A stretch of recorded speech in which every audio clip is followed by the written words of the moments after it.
Today, we are strapping in for a journey back in time, revisiting the mid-20th century, what many chemists and clinicians call the golden age of antibiotics. Right. But really, if we look at the drugs we're focusing on today, perhaps the age of the heavy hammer is more accurate. That's a great way to put it. We are zeroing in on two absolute classic broad-spectrum heavy hitters, tetracyclines and chloramphenicol. These compounds are just foundational. They completely redefined infectious disease medicine for decades, and they really demonstrated the power of molecular intervention. But there are also cautionary tales. Oh, profound cautionary tales about evolutionary pressure, bacterial resistance, and, sometimes unacceptable levels of toxicity. So our mission for this deep dive is what, exactly? It's not just to summarize. We're going to deep dive into the essential information from your sources. We're going far beyond the basics, dissecting their molecular structure, understanding exactly how they wage war on bacteria. And maybe the most important part. And perhaps most importantly, figuring out why their utility has shifted so drastically from these frontline warriors used, frankly, indiscriminately, to highly restricted, specialized tools. So we're talking about the high stakes of molecular warfare. Yes, and the very real clinical price of that broad-spectrum convenience. This isn't a gentle summary. This is understanding the trade-offs that led to the modern antibiotic crisis. Exactly. Okay, let's unpack this. Let's start with the tetracyclines, the family of 4 rings. I mean, you look at their structure, and the name pretty much gives away the defining feature. Precisely. They are a family defined entirely by that shared chemical backbone, 4 cyclic rings, all fused together. It's a structurally very complex molecule, especially for something that's, produced by a microorganism. So where did we first find this complex structure? Historically, the original tetracycline was introduced around 1948, right on the heels of penicillin and streptomycin. So this was really the next big step. A massive step forward. It showed we could isolate these highly complex molecules from common environmental sources. The idea that we found these potent, complex molecular machines just living in the dirt it's truly humbling. Where exactly did that first one come from? It was derived from soil actinomycetes, specifically an organism known as Streptomyces aureofaciens. And what does that name mean? The name translates roughly to the golden yellow colony producer, and it gifted us chlortetracycline, which was then very rapidly followed by tetracycline itself. And because these things worked on almost everything. Well, yeah. Because these molecules initially inhibited nearly every pathogenic microorganism they encountered, everything except fungi and viruses, they immediately earned that coveted and perhaps dangerously compelling name, broad-spectrum antibiotic. And that promiscuous, often indiscriminate use across medicine, and I think even in agriculture. Oh, absolutely. That's exactly what accelerated the resistance problem and eventually narrowed their field of utility. It's the classic story. So while the original compounds were revolutionary, I see in the sources that only a few key members remain clinically relevant today. That's right. Many of the older derivatives, like chlortetracycline, are largely historical footnotes now.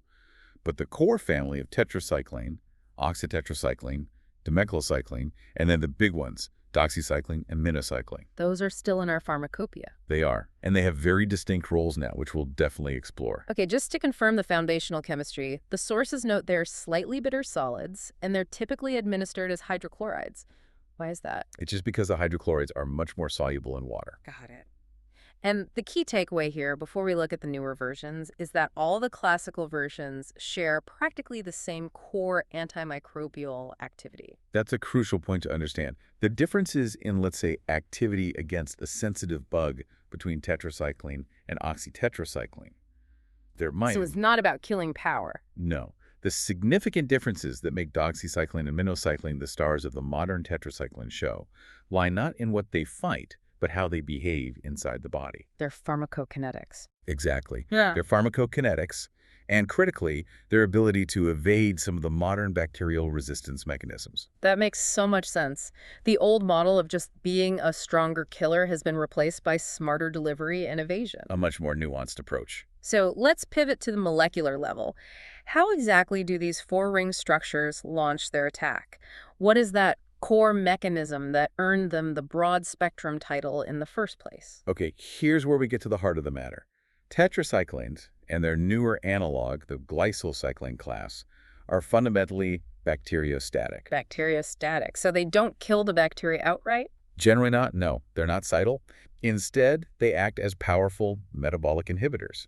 They stop the bacteria from replicating and growing. Which gives the host's immune system a chance to catch up. Exactly. It gives the immune system the necessary time and opportunity to come in and clear the infection. So they are stall tactics, tactical delays, rather than the equivalent of, say, penicillin's sledgehammer approach of just blowing up the cell wall. That's a perfect way to phrase it. And the central mechanism is the inhibition of bacterial protein synthesis, The protein factory. the protein factory. Yeah. They achieve this by targeting the ribosome and specifically by binding to the smaller 30S subunit in susceptible organisms.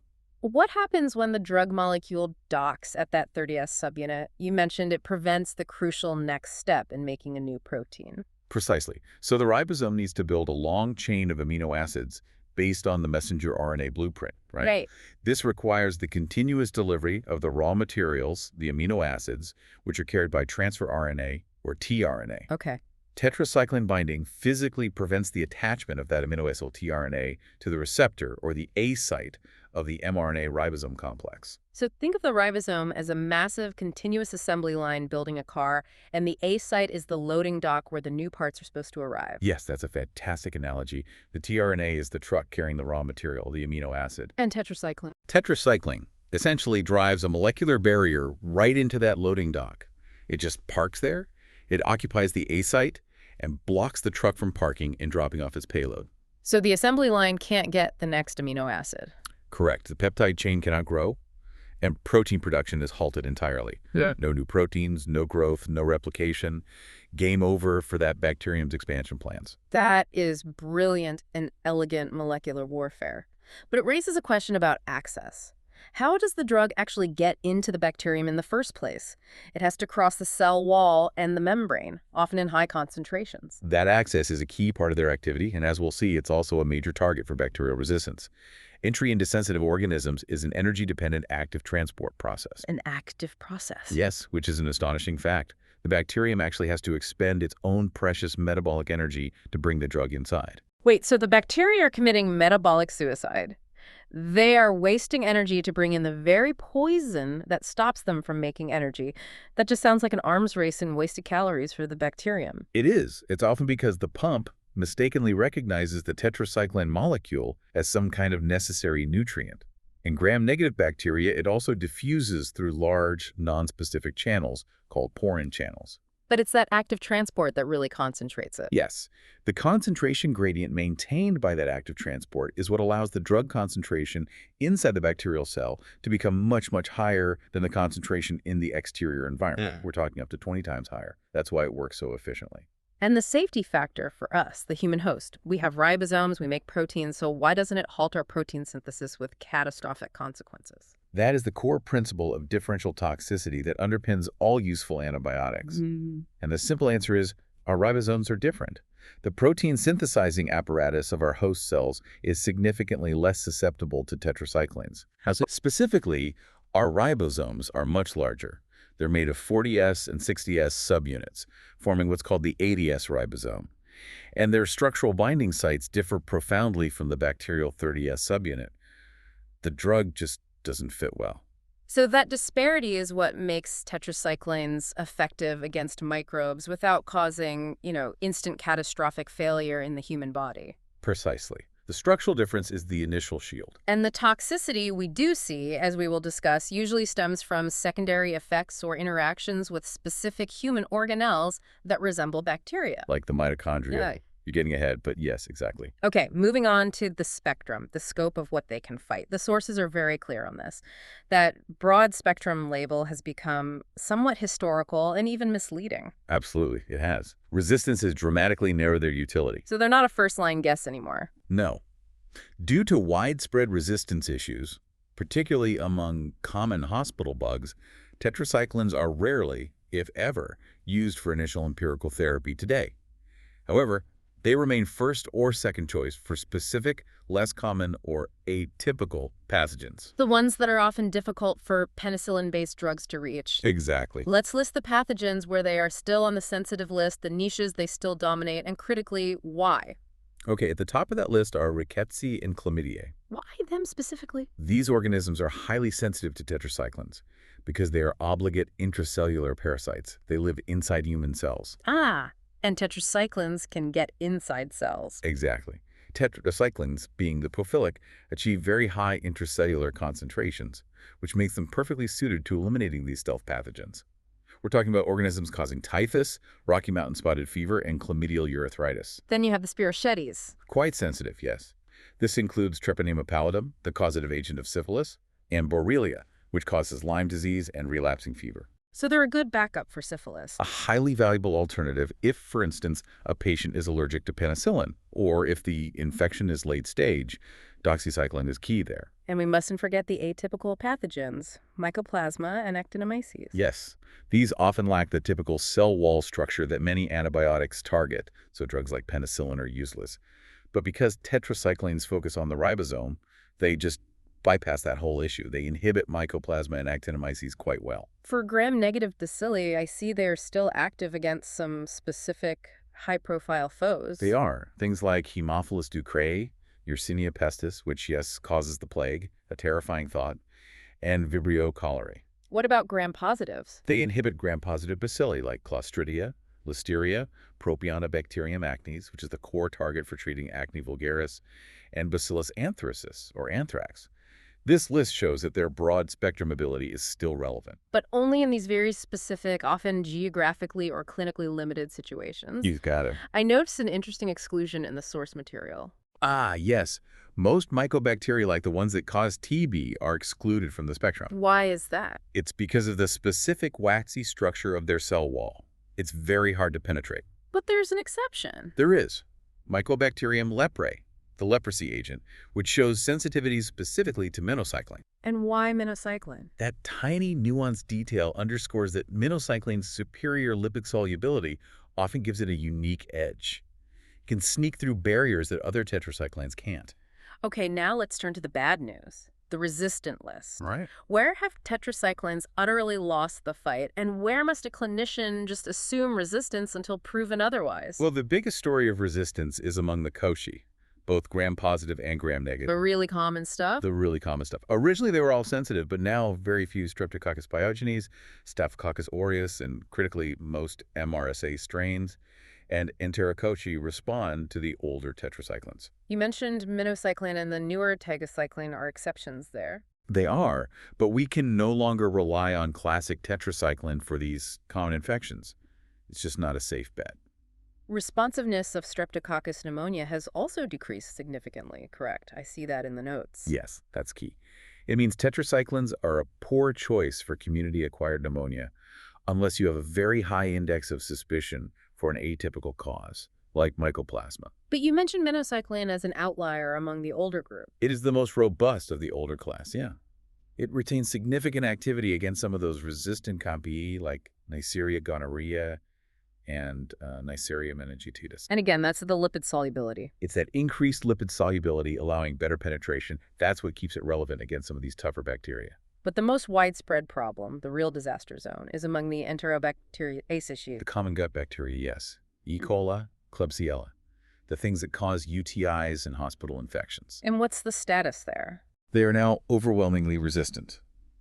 You can also add other common resistant foes like Pseudomonas aeruginosa, which is sort of inherently resistant due to its robust outer membrane proteus, and Salmonella typhi to the list of organisms that tetracyclines just generally struggle against today. So the indiscriminate use in the 1950s truly made these battles unwinnable for the first-generation drugs. It really did. Yeah. It set the stage for the problems we face now. Speaking of unwinnable battles, let's transition into Section 2 and look at how the bacteria fought back. What are the key mechanisms of resistance? This arms race began almost immediately upon the drug's introduction. Resistance developed quickly, often in a graded manner, by simply decreasing the drug concentration inside the bacterium. They got better at keeping the drug out. Or forcing it out immediately upon entry. So they evolved to reverse that energy-dependent active transport mechanism that originally brought the drug in. Exactly. The most common defense is the efflux pump. The bouncer. The bouncer. Perfect analogy. The bacteria acquire a gene, often on a mobile piece of DNA called a plasmid, that codes for a protein pump embedded in the cell membrane. This pump acts like a relentless molecular bouncer. It It recognizes the tetracycline molecule And just throws it out. and becomes highly efficient at pumping it out of the cell before it can ever reach the 30S ribosome. That is a staggering expenditure of energy for the bacteria, constantly running that pump. But I guess it must be less metabolically costly than dying. It is the ultimate survival move. And this efflux pump mechanism had been widespread since the 1950s, affecting common gram-negatives like E. coli and Enterobacter. There are different types of efflux genes like TET-K and TET-AM, and their prevalence is the main reason classical tetracycline has failed in so many common infections. But once again, doxycycline and minocycline seem to be somewhat shielded from this. Why? The newer, more structurally complex and more lipophilic tetracyclines are often relatively unaffected by some of the most common efflux pump-resistant systems. So the bouncer doesn't recognize them. Their slightly altered structure means the pump protein doesn't recognize them as easily as it recognizes the older molecules. It contributes significantly to why they remain the most relevant agents in the older tetracycline class. What's the second major and perhaps more sophisticated line of defense that bacteria evolved? This is ribosomal protection. It's a fascinating mechanism that demonstrates a really complex molecular adaptation. What does it do? The bacteria produce a protection protein, often encoded by the TET-M gene, that is soluble, and it binds directly to the 30S ribosomal subunit. So it sits exactly where the tetracycline is supposed to bind. Not exactly where it binds, but it shields the site. Or perhaps it induces a conformational change in the 30S subunit. It's like putting a tightly fitting molecular cap or a protective sleeve around that loading dock we talked about. So it changes the shape. It changes the shape of the ribosome just enough so that the drug can no longer dock effectively at the A site. This allows the tRNA to continue delivering amino acids and protein synthesis to proceed unimpeded. So, if the efflux pump is the bouncer kicking the drug out, the ribosomal protection protein is the guard posted at the door, making sure the drug can't get in to cause trouble, even if it sneaks past the bouncer. Precisely. And while it's less common, the third mechanism is enzyme inactivation, where bacteria produce an enzyme that chemically modifies and inactivates the tetracycline molecule. And there's cross-resistance. Yes. We also see partial cross-resistance with chloramphenicol, which is a key link between these two broad-spectrum classes we're discussing. Okay, moving from the battlefield back inside the patient, let's look at the pharmacokinetics and drug interactions. The sources highlight something they call the chelation trap, and this sounds like a critical clinical constraint. It is a non-negotiable chemical reality. But first, let's just note the differences in absorption. The older tetracyclines were incompletely and variably absorbed from the GI tract. Which is not ideal. Not at all. However, doxycycline and minocycline are pharmacokinetically superior. They achieve 95–100% absorption, often without interference from food. So, the newer drugs are inherently better absorbed. But this chelation trap is what can reduce absorption across the board, regardless of the drug's inherent qualities. Yes. Tetracyclines are powerful chelating agents. And chelation is what, exactly? Chelation is the chemical process of forming a stable, ring-like structure by binding to a metal ion. And they specifically bind very strongly to divalent and trivalent occasions. So we're talking about... calcium, magnesium, iron, and aluminum. So this means that if a patient takes a tetracycline tablet at the same time as, say, milk or an antacid containing aluminum hydroxide, Or an iron supplement, the drug binds immediately to those minerals while it's still in the gut. right there in the stomach or intestines. It forms a massive, stable complex that is just too large and insoluble to be absorbed through the intestinal wall. It's chemically neutralized before it can even get into the bloodstream. It is. The complex is then simply excreted, rendering the treatment ineffective, or at least drastically reducing its efficacy. So this is the crucial clinical instruction derived from this chemistry. Administration must be staggered, ideally separated by several hours. And all those things, non-systemic antacids, milk, iron preparations, they have to be strictly avoided around the time of the dose. This has to be a major failure point in patient compliance, I imagine. They just don't realize that their breakfast yogurt is actively fighting their antibiotics. It's a very common issue. And the implications of this chelation go far beyond just absorption failure. Once they are absorbed, how are they distributed throughout the body? Well, they're widely distributed with a moderate volume of distribution, around 1.5 lkg, but they are highly concentrated in tissues that contain calcium, So, the liver, the spleen, and critically, bone and teeth. and this concentration in calcified tissue is a direct consequence of the drug's chelation properties. The highly lipid-soluble versions, minocycline and doxycycline, accumulate even more extensively, Where do they go? specifically in body fat and muscle, because their lipophilicity allows them to sneak into these difficult-to-reach compartments. They also concentrate in breast milk and readily cross the placenta. That placenta crossing detail immediately flags a major contraindication we will definitely detail shortly. But first, let's look at how the body gets rid of them. The table in the source material laid out some significant differences in elimination. Absolutely. And this is why choosing the right tetracycline is a critical clinical decision. So the older ones. The older ones, tetracycline and oxytetracycline, rely heavily on rapid renal excretion. This means they are dumped out of the body through the kidneys. And if a patient has renal failure, These drugs will accumulate, increasing the risk of dose-dependent toxicity. Dose adjustment is absolutely mandatory. but doxycycline and minocycline are the critical exceptions. This is why they are so often favored in hospital settings for complex patients. Indeed. Doxycycline is unique in that it's primarily excreted via the feces, so it basically bypasses the kidney entirely. Minocycline is extensively metabolized in the liver and then excreted in both urine and bile. So because their elimination doesn't rely heavily on kidney function, Dose adjustment is generally not required for doxycycline or minocycline in renal failure. This makes them significantly safer choices for patients with pre-existing kidney issues. a quick note on other drug interactions. Enzyme inducers like phenobarbital and phenytoin, Often used for seizure control. right, they speed up the liver's metabolism, which shortens the half-life of doxycycline, so you always have to consider the concurrent use of anti-seizure or anti-anxiety medications. The complexity of managing these interactions is what makes pharmaceutical oversight so vital. Okay, let's talk about the serious adverse effects and precautions. The sources describe these as the steep cost of broad spectrum. Let's start with the common but irritating GI issues and the specific problem of esophagitis. Gastric pain, nausea, and diarrhea are very common GI complaints because the drug is a local irritant. And the esophagitis. One specific issue, particularly associated with doxycycline, is esophageal ulceration and superinfection, or esophagitis. How does that happen? It happens if the patient takes the capsule with insufficient water or, and this is key, lies down immediately after taking it. The capsule gets stuck in the esophagus, it dissolves locally, and the concentrated drug causes a severe chemical burn and ulceration. That's why the patient instruction is always to take it sitting up with a full glass of water. Always. Now for organ toxicity, which moves from irritating to potentially life-threatening. Liver damage is a serious risk, especially in specific populations. That's right. We can see fatty infiltration of the liver, leading to hepatic necrosis and often jaundice.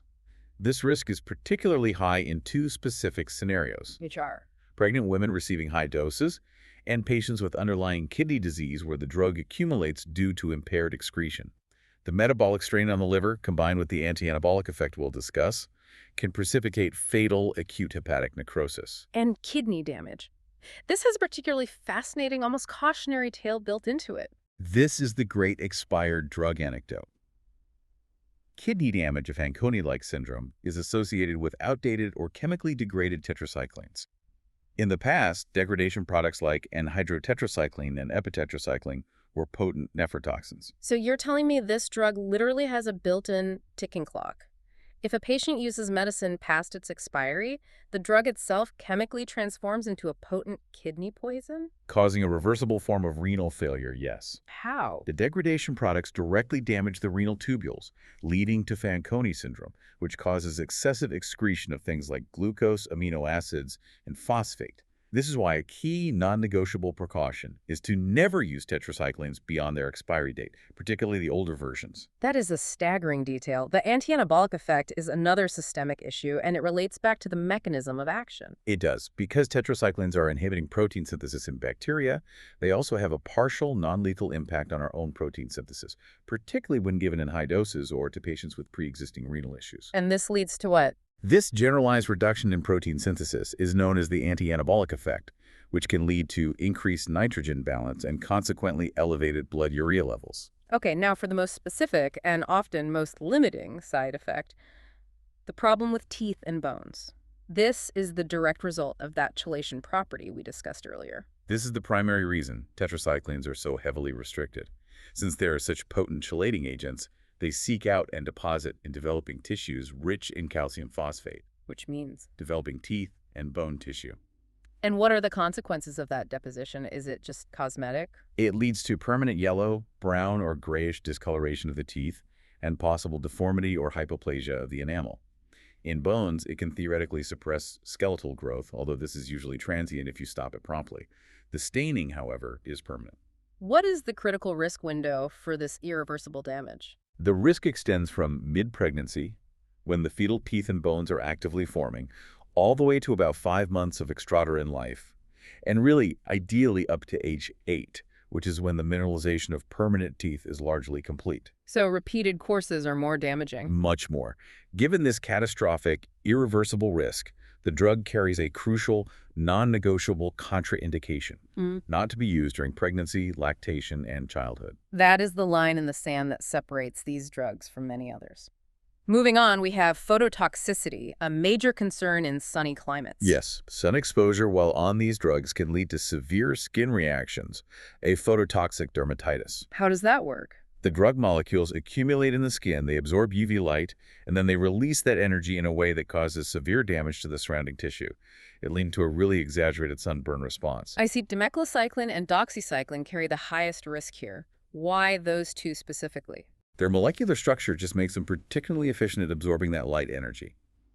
Patients must be rigorously warned to avoid direct sun exposure and use high SPF protection because the reaction can be severe enough to cause blistering and even hospitalization. And neurologically, they can cause increased intracranial pressure. Yes, this is seen particularly in infants, where it manifests as a bulging fontanelle. In older children and adults, it's called pseudotumor cerebri. And what are the symptoms? It presents as headache and visual disturbances, but it usually resolves when the drug is stopped. And we must detail the specific CNS effects related to minocycline and demeclocycline, as that lipid solubility seems to come with a cost. It does. Minocycline's high lipid solubility allows it to penetrate the CNS particularly well, and this can cause vestibular toxicity. So balance issues. Exactly. The vestibular apparatus controls balance, and minocycline can disrupt its function, leading to symptoms like vertigo, dizziness, ataxia, and nausea. They typically subside rapidly when the drug is discontinued, but they can be severe enough to make you stop treatment. And demeclocycline has a bizarre specific kidney effect. It does. Demeclocycline is associated with the onset of reversible nephrogenic diabetes insipidus. It interferes with the kidney's response to antidiuretic hormone, or ADH. So it makes you produce a lot of urine? A lot. It leads to polyuria, the inability to concentrate urine, causing excessive fluid loss. This effect is sometimes deliberately exploited in medicine to treat a condition called SIADH, but it is a major side effect otherwise. And finally, the big catch of any broad-spectrum drug, superinfection risk. This is the ecological consequence of sweeping the microbial flora clean. This risk is significant because tetracyclines suppress the normal, protective intestinal flora, creating a vacuum that allows resistant organisms to just flourish. Like what? Commonly, this is Candida albicans, leading to oral thrush or vaginal infections. More seriously, it can lead to overgrowth of resistant bowel pathogens like Pseudomonas or Proteus. And potentially see difficile infection. Absolutely, though it's less common than with some other broad-spectrum drugs. It's worth noting, though, that doxycycline and minocycline are less likely to cause severe diarrhea and gut superinfections than the older, poorly absorbed tetracycline. Because less of the drug actually reaches the lower bowel? Exactly. So given all these restraints and risks, the toxicity, the resistance, the chelation trap, where are tetracyclines actually used today?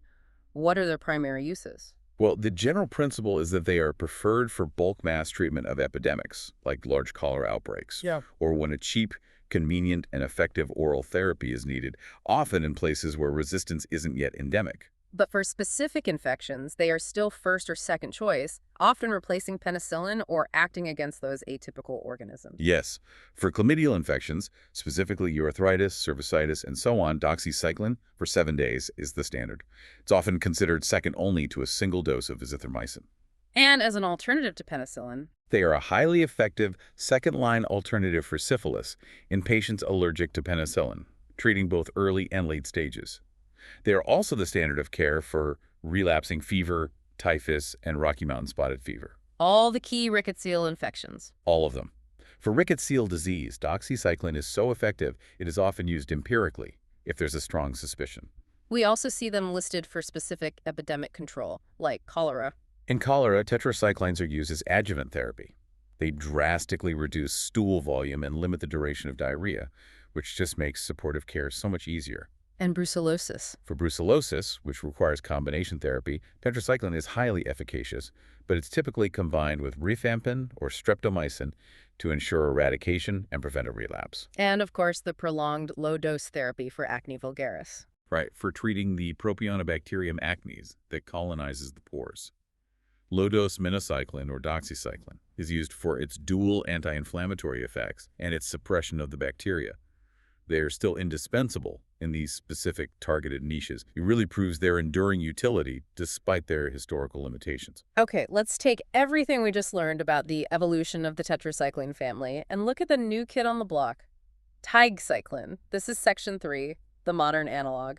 This feels like the pharmaceutical industry's direct response to the resistance failures we just detailed. Tigecycline is a truly fascinating piece of molecular engineering. It's the first member of a new class called the glacial cyclins, introduced in 2005. And it was designed for a purpose. It was explicitly designed to solve the two biggest problems of its ancestors. It's a derivative of minocycline, but with a significant structural modification. What makes its mechanism resistant to the resistance? Well, its core mechanism is fundamentally the same. It inhibits protein synthesis by binding to the 30S subunit. However, it's the structural modification, adding a large glycyl side chain, that changes everything. How so? That modification makes it active against bacteria that have developed resistance to the classical tetracyclines. So how exactly did that structural tweak become the molecular counterpunch against those sophisticated bacterial defenses, the efflux pump and the ribosomal protection protein? The addition of the glycyl side chain makes tigecycline large and structurally bulky. Too big for the pump. It has a significantly lower affinity for the common bacterial efflux pumps. They often fail to recognize or efficiently transport the bulkier molecule. And critically, that bulk also makes it much harder for the ribosomal protection proteins to shield the binding site effectively. It just sort of forces its way in. That is the ultimate molecular workaround. This means it becomes an invaluable tool against the most challenging, multi-drug resistant foes in the hospital environment. Precisely. It works against MRSA, which is methicillin-resistant staph, aureus, VRE, vancomycin-resistant enterococci, and many multi-drug-resistant gram-negatives like Acinetobacter and Klebsiella. That is a seriously broad, life-saving spectrum of activity. It's active against most gram-positive, gram-negative cocci and anaerobes. It sounds like it's designed for the complicated, resistant infections of the modern critical care setting. It is, but the clinical usage of tigecycline comes with extremely strict pharmacokinetics and usage restrictions that you absolutely have to understand before prescribing it. Okay, first, how is it administered? It is only given intravenously, or WAV. This reflects its role in severe, often hospital-acquired, infections. It also has an extraordinarily large volume of distribution. We're talking a V of over 7 kilograms. Okay, a large volume of distribution sounds great for fighting tissue infections, but you have to explain what that actually means physically to a non-pharmacologist. Think of it this way. VEED is the theoretical volume of fluid required to contain the total amount of drug in the body at the same concentration you measure in the plasma. If that number is vastly larger than the actual body fluid volume, which is around 42 liters, or 0.60 kilojoules for an average person, it means the drug is rapidly and extensively leaving the bloodstream and moving deep into all the tissues and body fat. So if the actual VEED is over 7 times the body's actual volume, the drug is literally everywhere except the blood. That's the key takeaway. Yeah. You put the drug in, and it immediately saturates the tissue compartment. This is fantastic for complicated skin and deep tissue infections. That is a downside. The downside is that concentrations in the plasma remain very low, and therefore concentrations in fluids that are derived from the plasma like urine are also very low. This brings us directly to the critical caveat the sources highlight. If the drug is quickly distributed into tissue and plasma concentrations are low, that poses a specific problem for one type of common infection. Correct. Because only low subtherapeutic concentrations are attained in the urine, tigecycline is not suitable for urinary tract infections or UTIs. Even if the bacteria is sensitive in a lab test. Exactly. Even if the E. coli causing the UTI is highly sensitive to tigecycline in a petri dish, the drug simply won't reach the necessary concentration in the bladder to clear the infection. That limitation is a direct result of its superior tissue penetration. So where is it approved for use then? It is approved specifically for complicated skin and skin structure infections and complicated intra-abdominal infections. These are the deep tissue infections where its massive distribution is actually beneficial. And finally, there's a critical safety warning associated with tigecycline usage that makes clinicians hesitant. Yes, despite its excellent spectrum, it is generally not recommended for hospital-acquired or ventilator-associated pneumonia HAP or VAP. Why not? Studies showed an increased risk of mortality in patients receiving tigecycline compared to the comparator drugs, despite its broad spectrum. That is a huge counterintuitive trade-off. An antibiotic designed to bypass resistance, but associated with an increased mortality risk in a high-stakes setting like pneumonia. Does the low plasma concentration factor into that warning? Many people speculate that it does. If the drug is rapidly leaving the plasma, the concentrations in the epithelial lining fluid of the lung might also be suboptimal to effectively kill the pathogens causing severe pneumonia. This could lead to treatment failure and increased death. It just shows how difficult it is to engineer a molecular masterstroke without encountering unforeseen pharmacokinetic issues. It is the perpetual humbling challenge of antimicrobial development. It truly is. It is. Let's shift gears entirely now to our second major antibiotic family, chloramphenicol. We're moving from the four-ring family to its dangerous contemporary. This is section 4. Chloramphenicol, the double-edged sword. Its history runs parallel to tetracyclines, discovered around the same time. Indeed. It was initially isolated from the soil microbe Streptomyces venezuelae back in 1947, just a bit before tetracycline. It was an instant medical miracle, particularly effective against typhoid fever. But we don't get it from microbes anymore. No. Due to its complex structure and the sheer global demand, scientists quickly figured out how to synthesize it chemically. Today, the commercial product is entirely synthetic. The sources mention its yellowish-white crystalline structure and that it has an intensely bitter taste. Let's focus on its mechanism and spectrum and how it differs from tetracyclines at the molecular level. Like tetracyclines, chloramphenicol is primarily bacteriostatic. However, it targets a different ribosomal subunit. It targets the larger one. So not the 30S. No. Chloramphenicol inhibits protein synthesis by interfering with the transfer step. It specifically blocks the crucial enzyme peptidyltransferase at the 50S ribosomal subunit. So if tetracycline blocked the incoming raw material, the tRNA at the A site on the 30S subunit, chloramphenicol is acting later in the assembly line, on the larger 50S subunit. Correct. Peptidyltransferase is the enzyme responsible for creating the peptide bond, the chemical link between the growing peptide chain and the newly attached amino acid. And chloramphenicol stops that. It physically binds to the 50S subunit and prevents the peptidyltransferase enzyme from functioning. This stops the elongation of the protein chain, achieving the same result as tetracycline, but at a different, later molecular step. Now, we talked about differential toxicity with tetracyclines, how they spare our ADS ribosomes. But chloramphenicol seems to be far less kind to the host, and this relates back to its mechanism. This is the key difference and the source of its danger. At high doses, chloramphenicol can inhibit mitochondrial protein synthesis in our own host cells. And why is that? Because mitochondria, the energy factories of our cells, evolved from ancient bacteria, and their internal ribosomes, the mitochondrial ribosomes, structurally resemble the bacterial 70S ribosome. This makes them susceptible to chloramphenical's attack on the 50S equivalent subunit. That's a fascinating evolutionary trade-off. Our drug is exploiting our own cellular history. It is, and this interference with mitochondrial function means that human cells that are constantly dividing and relying heavily on energy like bone marrow cells are especially susceptible to chloramphenicol toxicity. Which directly foreshadows its most feared side effects. Exactly. Let's confirm its spectrum before we discuss the risks. It's also very broad, correct? Yes. It's highly effective, active against gram-positive, gram-negative, anaerobes, Rickettsia, and mycoplasma. It actually shows excellent cytal effects on key pathogens like Haemophilus influenza and Neisseria meningitis, which makes it highly relevant for brain infections. But it's ineffective against a similar list of foes as tetracycline. Right. It's notably ineffective against mycobacteria, pseudomonas, viruses, and fungi. Moving to resistance, the source's state resistance became common quickly back in the 1950s. What is the primary defense mechanism the bacteria use against chloramphenicol? How does it differ from the efflux pump used against tetracyclines? Unlike the efflux pump being the main defense for tetracyclines, chloramphenicol resistance is overwhelmingly due to enzyme inactivation. So they break the drug down. They modify it. This mechanism is often acquired via conjugation. a sort of bacterial sex, where a mobile plasmid, known as the R factor, transfers the genetic material for an acetyltransferase enzyme. So the bacteria acquired the instruction manual for an enzyme that looters the drug. How does this enzyme work? It's a chemical modification. Yeah. The acetyltransferase enzyme adds one or two acetyl groups to the chloramphenicol molecule.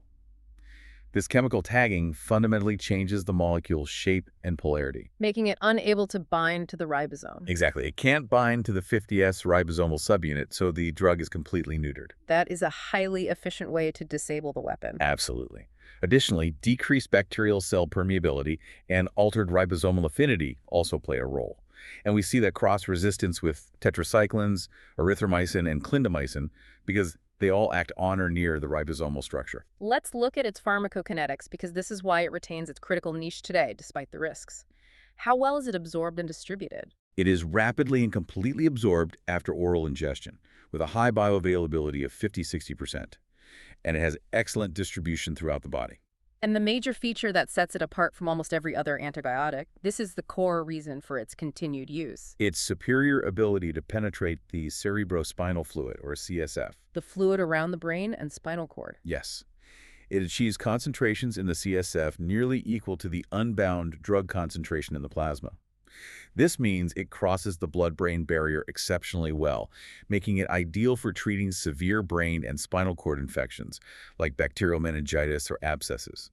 It also readily crosses the placenta. Metabolism is key here, especially regarding the catastrophic toxicity in neonates. Chloramphenicol is primarily detoxified by conjugation with glucuronic acid in the liver, which forms an inactive, excretable metabolite. Excretion is renal. And the half-life. It's short 3 to 5 hours in a healthy adult, but this is significantly increased in neonates, patients with cirrhosis, and those in renal failure, because they lack sufficient quantities of the necessary conjugating enzymes, specifically glucuronal transferase, or they just have inadequate metabolic capacity. And now, we address why chloramphenicol is the double-edged sword, the deadly side effects. The clinical consensus is absolute. Its systemic use is strictly limited due to the severe risk of fatal bone marrow toxicity. The clinical benefit must dramatically outweigh the catastrophic, often irreversible risk. It must never be used for minor infections or those of undefined etiology. And we have to differentiate between the two distinct types of bone marrow depression we see. The first type is dose-related. This is the dose-related bone marrow depression. This is the most common adverse effect. It causes reversible anemia, a granulocytosis, which is low white cells, and thrombocytopenia, low platelets. And this is predictable. It is predictable and dose-dependent because it results directly from that inhibition of mitochondrial enzyme synthesis in the high-turnover hematopoietic cells. And because it's dose-related, you can monitor it. Yes. Regular blood counts can detect this decline, and recovery often occurs quickly without long-term sequelae if you stop the drug immediately upon detection. It's a known managed risk. But the second type is the real killer. The one that makes everyone fearful of this drug, the molecular lottery, as you could call it. That is aplastic anemia. This is a non-dose-related idiosyncratic reaction. It is rare, about 1 in 40,000 cases, but it is often fatal, unpredictable, and irreversible. What's the suspected cause? It's believed to be related to a metabolic hypersensitivity, possibly genetically based, where the drug or one of its metabolites causes severe permanent destruction of bone marrow stem cells. A non-dose-related idiosyncratic risk means that even a small dose, or perhaps just a topical application, could trigger this catastrophic failure weeks or months later. That is the terrifying uncertainty of it. Since it is non-dose related, you cannot predict it or prevent it by simply lowering the dose or by monitoring blood counts regularly because the damage may already be done at the stem cell level. It's a molecular lottery. It is. And if the patient draws the short straw, they face a high risk of death or long-term complications, potentially including the later development of leukemia. This extreme, unpredictable risk is why its usage is so narrow. And the most tragic and highly specific adverse effect relating to the metabolism issue we discussed in neonates, the gray baby syndrome. This is a devastating syndrome that occurs in neonates, particularly premature infants, especially with high doses, generally above 50 millikilocalories a day. The infant system just cannot handle the drug load. You mentioned the symptoms were terrifying. They are. The symptoms begin with vomiting, refusal to suckle, and respiratory distress. This is followed by generalized flaccidity and hypothermia. Then comes the unmistakable sign, Which is? an ashen gray cyanosis, a gray-blue discoloration which rapidly progresses to severe cardiovascular collapse, shock, and death. And the underlying physiological cause links directly to that lack of detoxification capacity. Precisely. Neonates lack sufficient levels of the liver enzyme glucuronidtransferase. They also have low glomerular filtration ability in their immature kidneys. So they can't break it down or pee it out. Exactly. This inability to adequately conjugate and excrete the drug leads to a toxic accumulation of unmetabolized chloramphenicol in the newborn system, causing severe multi-system failure, notably cardiotoxicity. That paints a very clear, grim picture. If the risks are this severe plastic anemia and gray baby syndrome, the uses must be extraordinarily specific and restricted. What are those highly specific uses today? First, a critical clinical precaution. For systemic use, the daily dose must never exceed 2 to 3 grams, and the duration must be under 2 weeks. And in neonates, doctors must monitor serum drug levels to ensure they stay within a therapeutic, non-toxic window. Okay, for the clinical indications, let's start with pyogenic meningitis. This is where its excellent CSF penetration comes into play, making it invaluable. While third-generation cephalosporins are the primary first-line drugs for bacterial meningitis, chloramphenicol is used as a highly effective second-line agent. For which bugs? For H. influenza and meningococcal meningitis, particularly in scenarios where the first-line drug may not be available or resistance is suspected. Its clinical efficacy and guaranteed high CSF concentration are crucial. It is also the preferred drug for severe eye infections. Correct. For intraocular infections, especially endophthalmitis, chloramphenicol is preferred because, when given systemically, it attains a superior concentration in ocular fluid compared to almost any other antibiotic. Enteric fever, or typhoid, was historically its biggest role. It was the original drug of choice for typhoid fever back in the 1940s.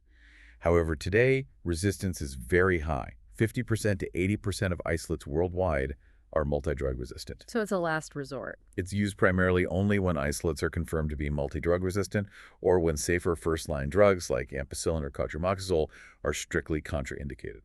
And finally, it serves as a second choice for other specific scenarios. It is a second-choice drug for treating brucellosis and rickettsial infections, particularly in specific populations. Children and pregnant women. In these groups, tetracyclines are strictly contraindicated because of the permanent teeth and bone effects. This makes chloramphenicol, despite its risks, the preferred choice for a life-threatening rickettsial infection in those patients. One final note on topical use. Topical use for external ear infections or conjunctivitis is common and generally considered safe. But topical skin use for minor cuts or abrasions is generally discouraged. Why? Due to the potential, albeit remote, risk of triggering that idiosyncratic aplastic anemia and the high risk of skin sensitization. This has been a deep dive into the history, chemistry, and profound risk-benefit calculations of these two classic broad-spectrum families.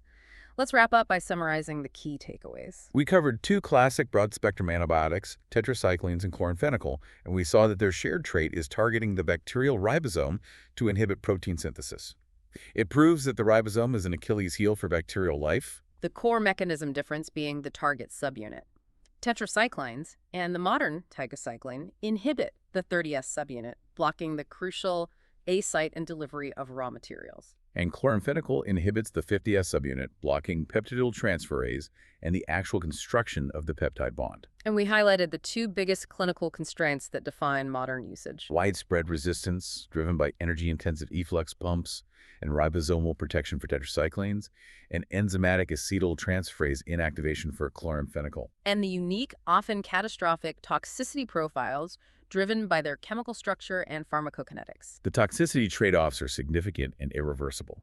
Tetracyclines risk permanent teeth and bone damage due to chelation, making them strictly unusable during pregnancy and childhood. And chloramphenicol carries the risk of the unpredictable fatal aplastic anemia, that molecular lottery, and the tragic gray baby syndrome in neonates due to metabolic inadequacy. But despite the historical baggage, the drugs with the most specialized pharmacokinetics remain highly relevant. For tetracyclines, that's doxycycline and minocycline, due to their high absorption, lipid solubility, and non-renal elimination. For chloramphenicol, it's its unmatched ability to cross the blood-brain barrier and achieve therapeutic levels in the CSF, which makes it indispensable for specific, severe brain and eye infections. And we looked at tigecycline, a molecular masterstroke designed explicitly to bypass the two main resistance mechanisms of older tetracyclines. though its extremely high volume of distribution ironically limits its use in common fluid-based infections like UTIs, and its mortality warning limits its use in pneumonia. Which brings us to our final provocative thought for you, the learner. The source material details how tigecycline represents a molecular counterpunch.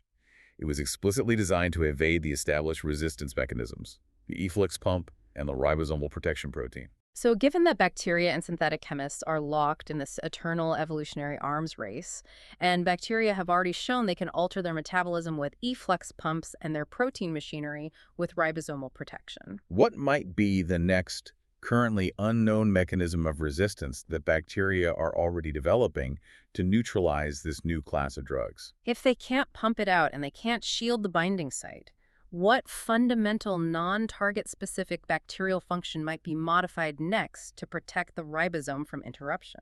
Could they evolve to rapidly degrade the drug using entirely new enzyme classes? Or perhaps modify the permeability of the membrane in a way that doesn't rely on the current generation of efflux pumps? That is the open question defining the next chapter of antimicrobial research. Should really have. That is a question worthy of a deeper dive. Thank you for joining us. We'll see you next time.